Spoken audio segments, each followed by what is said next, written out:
লুচি আর মোগলাই। আগের একটি মোগলাই হয়েছে, এখন লুচিগুলো উঠিয়ে নিই। মোগলাইটা কেটে আগে খেয়ে নিই, তারপর লুচিটা তরকারি দিয়ে খাওয়া হবে। রাখবো।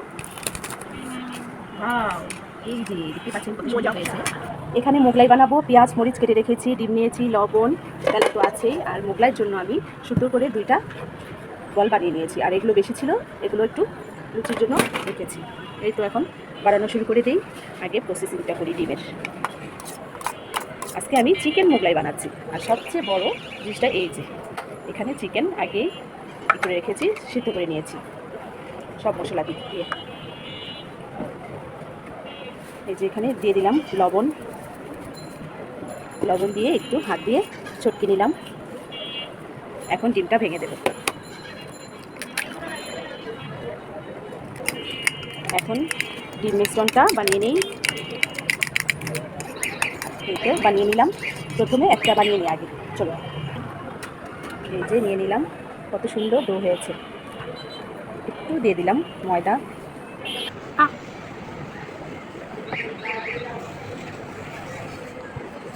একেবারে বড় রুটি বানিয়ে নেব।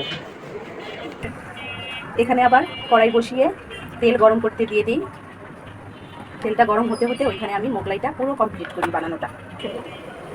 এই যে পুরো রুটিটা কত বড় বেলে নিয়েছি। এই যে পাতলাটা এরকম রেখেছি। এখন এর মধ্যে আগে দিয়ে দিব চিকেনগুলো। আর বানাচ্ছি কিন্তু আমি চিকেন মোগলাই। এখানে যত খুশি তত দিতে পারেন, বেশিও বা কম। আমি মিডিয়াম দিয়ে দিলাম, বেশি একেবারে বেশিও দিলাম না, কমও না। এখন দিয়ে দিয়েছি ডিমটা দিয়ে দিলাম। দিয়ে পেঁয়াজটা দিয়ে একটু হাতের সাহায্যে একটু দিয়ে দিলাম। আর এখন দিয়ে দিই ভাজটা। এই যে এভাবে ভাজটা দিলেই হয়ে যাবে।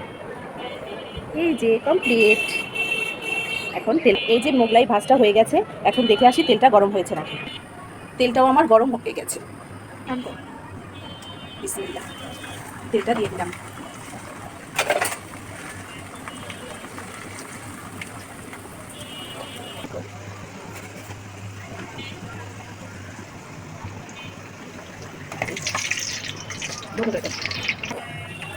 বিসমিল্লাহ, এখন একটু উল্টিয়ে দিচ্ছি। সাবধানে উল্টাতে হবে। এই যে আমার এক পিঠ ভাজা হয়ে গেছে। এখন ভাজা হলেই উঠিয়ে নেব। এই যে মোগলাইটা তুলে নিচ্ছি। ভাজা আমার কমপ্লিট। চলুন তাহলে ভিতরটা। এই তো হয়ে গেছে আমার মোগলাই পরোটা। হয়ে গেল লুচি আর মোগলাই। আগের একটি মোগলাই হয়েছে, এখন লুচিগুলো উঠিয়ে নিই। মোগলাইটা কেটে আগে খেয়ে নিই, তারপর লুচিটা তরকারি দিয়ে খাওয়া হবে। চাকুটা দাও। এটা এখন আবারও কাটবো।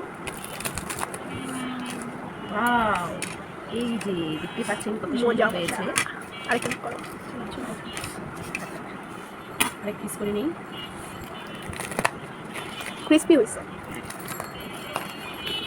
এই তো মোগলাই পরোটা চিকেনে ভরপুর। এই যে এখন একটু সসে লাগাই, কাপড় দিয়ে আপনাদের দেখাই।